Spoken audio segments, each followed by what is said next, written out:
No. What are you, stupid? Is it illegal to be white? Oh, a question that keeps popping up over and over and over again. I keep seeing this question pop up on Twitter, whether it be on Threads. I've seen it on Instagram a few times. I've seen it on Facebook. I've seen it on LinkedIn. LinkedIn. Why are you asking that question on LinkedIn? You're supposed to be getting a job, dude. Go apply for your job. Stop asking, is it illegal to be white? That's insane. It is not illegal, and it will never be illegal. That's not how any of this works. But the fact that people are asking it, that it circulates, that it resonates, that it feels real to those who utter it, tells you something about a wound that is not being named in the usual discourse. And I gotta address this for a second because it was technically illegal to be black. Now, I know what you're gonna say. Oh, you wanna bring up the past all the time. You wanna bring up the past. We are repeating and trying to do a pendulum switch that's not happening. You guys think a pendulum switch is happening, when in reality, black people have finally been able to bond through struggle, and we are now a collective unit, a collective front, despite the few naysayers and things of that variety, despite the internal scalpaging of our entire community. Naysayers are getting destroyed, bada bing, bada boom. The black people have bonded through collective trauma, and that is causing people to be very mad that we finally have a voice. So that's what's happening. This is a population, and I do mean a population specifically in America, of 335 million people. That's the population of America, that has been told for years that their existence is the problem. That's right, people. 70% of America, their identity of being American, well, that's a sin. Their very presence in the room is a form of violence, and they gotta apologize, and they gotta atone for being white. And when you tell people that long enough, in enough ways, through enough channels, some of them will eventually ask, wait a second, wait, is me being white illegal? Did they pass a law while I wasn't looking? What happened? Why do I gotta apologize to black? I didn't do anything bad to black people. And you didn't. I'm sure you didn't. But you're being used as a scapegoat. Sucks, doesn't it? A lot of white people genuinely feel they are being hated for simply existing. That feeling doesn't come from nowhere. Obviously, it comes from being told for years, implicitly and explicitly, that they are the face of every historical crime, every modern injustice, every systematic failure. And while this is, I'd say, like 60% true, white people have been a minority throughout the entirety of history, but they have used their dominance as a minority to come together and collectively destroy. They are simultaneously told that responding emotionally to that weight feels defensive, feeling accused, feeling confused, is itself proof of guilt. If you weren't guilty, you wouldn't get defensive, you wouldn't get confused, you wouldn't get accused, all this stuff. And a pressure cooker builds. Someone who has never personally harmed anyone, who lives an ordinary life, they got bills, they got stress, they're struggling the same as me. Actually, they're having a horrible time. They work paycheck to paycheck, they got broken up with last week, they got cheated on, and then they're being told, well, you suck because you're white, you can just do whatever you want to because you're the majority of the thing. And they have their own quiet struggle. It still feels as if they're on trial for a crime they didn't even commit, and they're not even allowed to fully question the crime. If they fully question the crime, you know what happens? You about to get lambasted, little buddy. White people, I want you to really remember this pain, anger, and hate. I really do. I want you to remember this. This is very important. I want you to remember this specific anger that comes from being accused without action. Remember that. Remember that. I want you to remember the pain of being told you are dangerous by default while living a life that feels anything but powerful. Right? I want you to remember that. I want you to understand this pain. Because when blame becomes abstract, when it's distract from specific behaviors and attaches to entire categories, you're not repairing anything. It's about punishment. And punishment without being specific, that's always going to feel as if it's hatred. No matter how academic the language is, no matter how many footnotes accompany the indictment. But this is where the constellation comes in, right? This is what it is. Right? I want you to remember this pain. Remember this. A common thing that I always hear is, I don't care if you're black, blue, green, or yellow. I respect people because they're individuals. And white people, throughout their entire lives, I am sure, have been taught to see themselves as individuals. As a matter of fact, I'm sure you go by life with the aspect of your own merits and try to do things based on your merits. That is a privilege. That is a privilege. Let me explain what this privilege specifically is. You have been seeing yourself as isolated atoms, each alone in your own struggle, each responsible for your own outcomes. That's what it is. And privilege, in essence, it is not It is not the abundance of opportunity. It is purely the absence of obstacles. Obstacles that you didn't even know you had. And I'm sure you have your own obstacles in your day-to-day life, whether it be bills, whether it be medical, whether it be getting crushes or getting love, whatever it may be, whether it be family members and things of that variety. But those are simply personal, or being poor. Black Americans have spent centuries learning something else entirely. Want to know what black people are taught? They have learned that survival requires unity. That the only way to withstand a system designed to crush you is to link arms, to build networks, to create bonds that transcend geography and class and personal difference. That is why a lot of black creators are told to lift up other black creators, because we have been pushed down for so long. That's why you're always going to see me shout out Shimon Davis, or even you're going to see me shout out Think Peace Tribe. You're going to see me shout these people out over and over again because I respect them. I'll shout out another minority as well. Boom!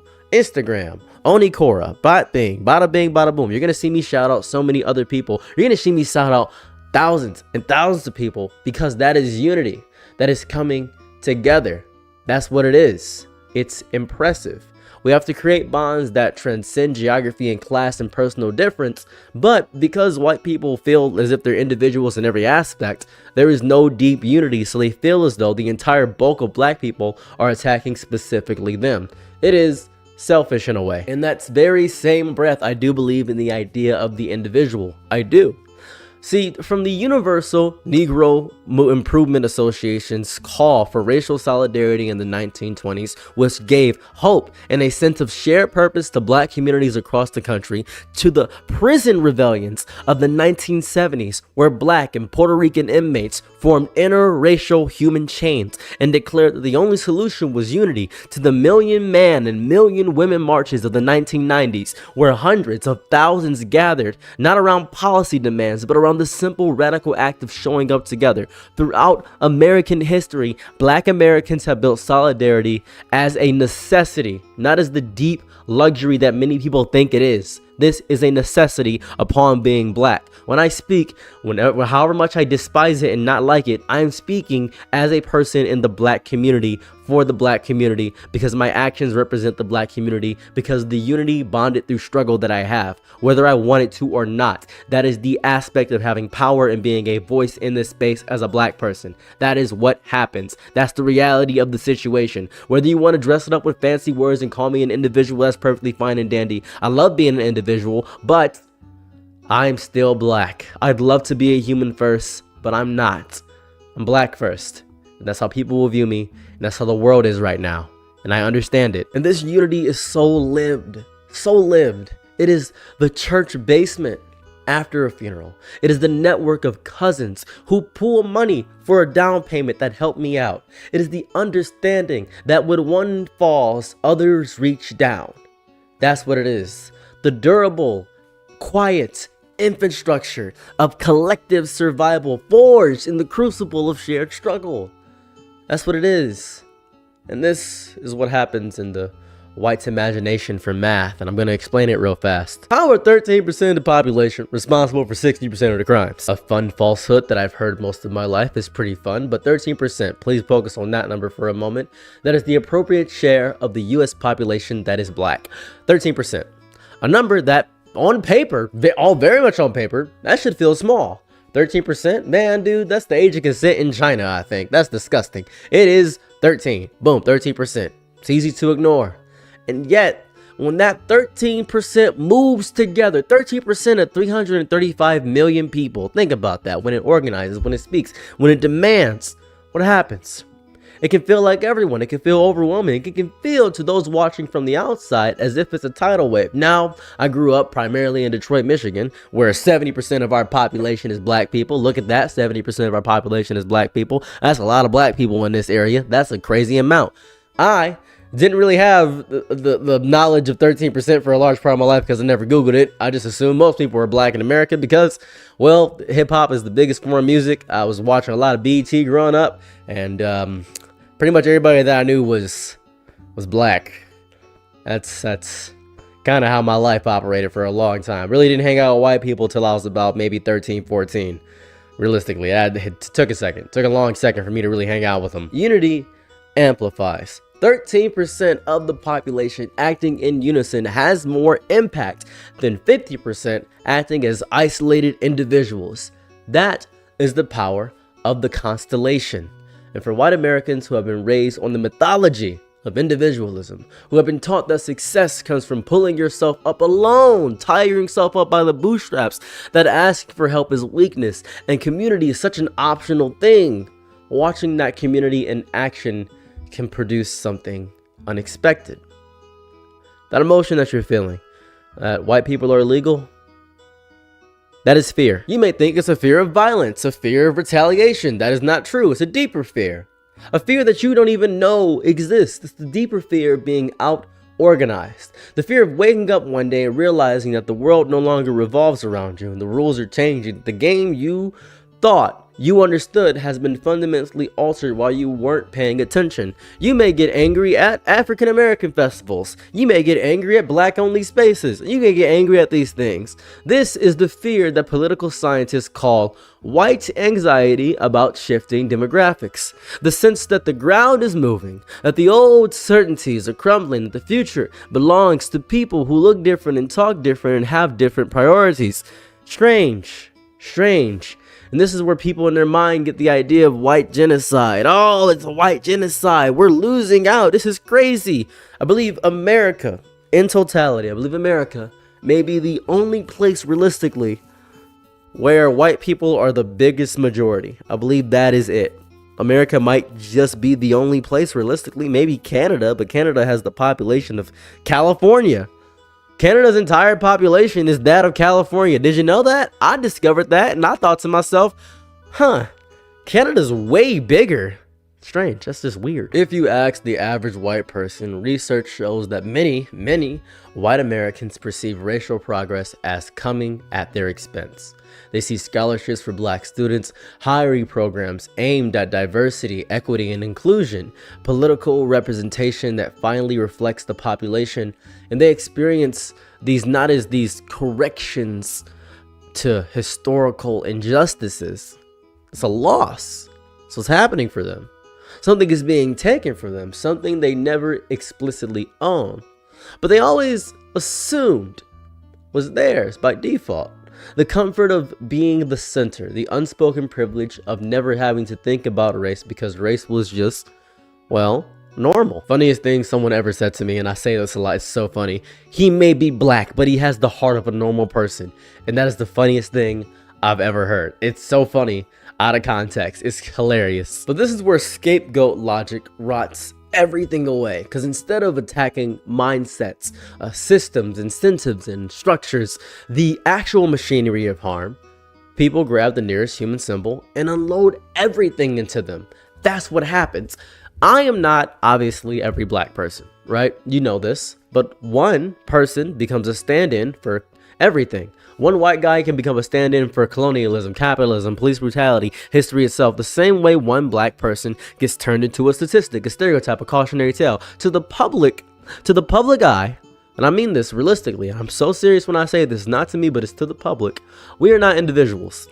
We are avatars for tribes that strangers argue with in their heads, having these straw man arguments. To who? For who? For what's going on here?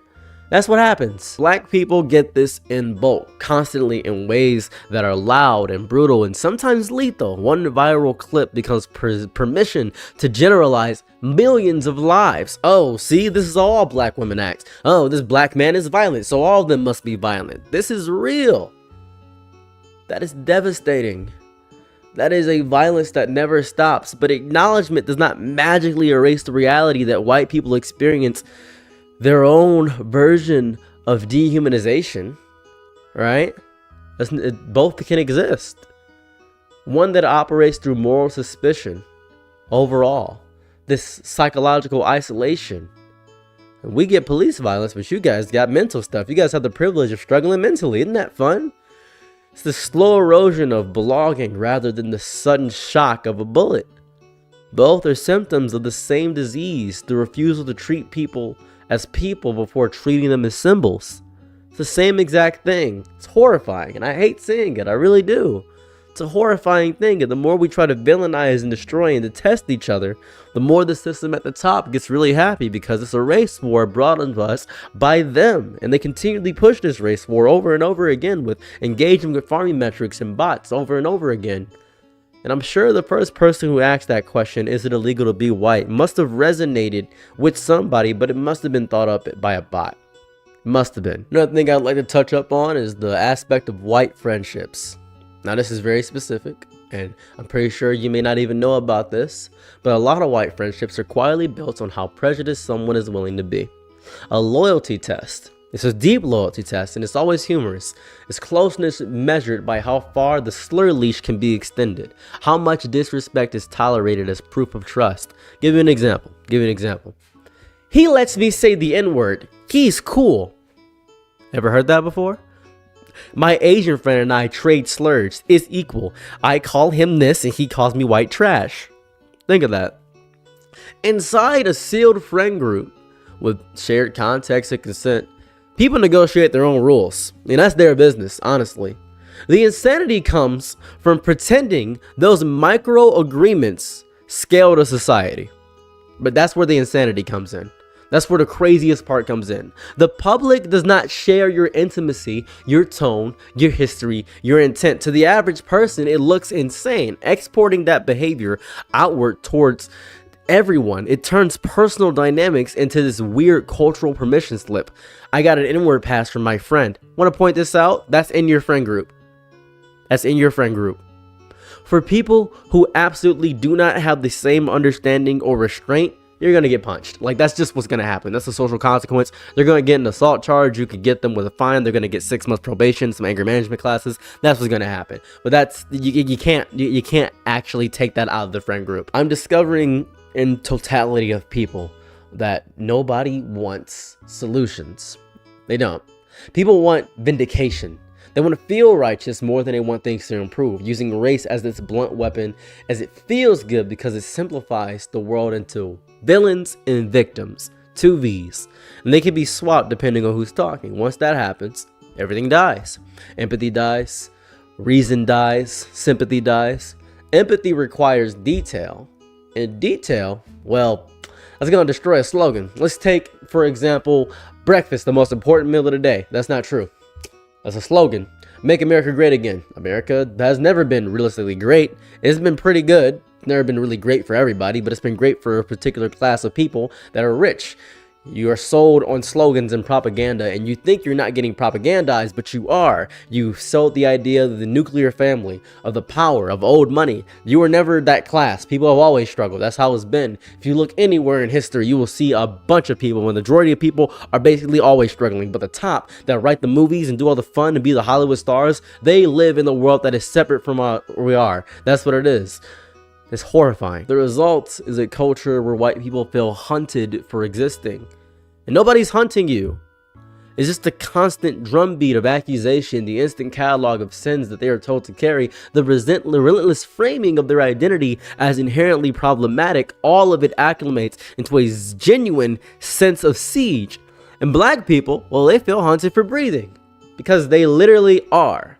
Because the statistics on police violence, on incarceration, on health outcomes, on every metric of well-being tell a story of a population under systemic and systematic assault. Everyone keeps screaming at caricatures while the actual systems that cause harm sit untouched and unbothered, because it is easier, so much easier, so significantly easier to just yell at a person than actually do work. You gotta dismantle an incentive structure. It's easier to shame than to organize, easier to feel morally clean than to do a slow work of change. That's what you need to do. The scholars who study this call it white backlash or white rage, the phenomenon where progress towards racial equality triggers a reactive, often furious response from those who feel their position threatened. This is not new. It happened after Reconstruction, when the first black senators were elected and white Southerners responded with Jim Crow and lynching. It happened after the Civil Rights Movement, when the Voting Rights Act passed and the backlash took the form of mass incarceration and the war on drugs. It happened after Obama's election, when the Tea Party rose and then Trump. The pattern is ancient.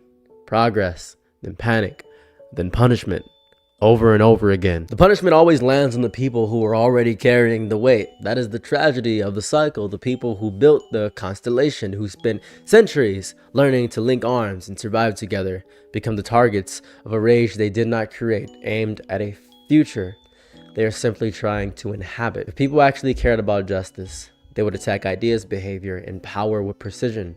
They would stop spraying guilt across entire populations. But they don't. Treating humans as if they are interchangeable representatives of race does not heal anything. It just teaches everyone that identity is a liability. That being born wrong is enough to deserve punishment.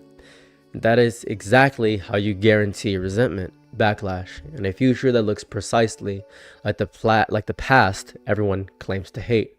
13%. Moving together feels like everyone. It does. It feels like a threat to those who have never had to move together, who have always had the luxury of standing alone and calling it freedom. The constellation glows because it is a survival mechanism, a network of light and a darkness that has always been deeper for some than others. The question is whether those watching from outside can learn to see it for what it is, as a gathering, finally being heard. Long overdue insistence on taking up space that was never meant to be exclusively theirs. It's what it is. It's what I hope it is. To the people that think it is illegal to be white, that you are feeling ostracized by your group, your tribe, your clan, whatever it may be, whoever you may speak to, I would like to speak to you on a personal level for a moment if I could. You are finally realizing what it feels like to be a black person in America, where you feel as if you are being pushed aside. In reality, you are actively experiencing what you think is a pendulum shift. That's not true.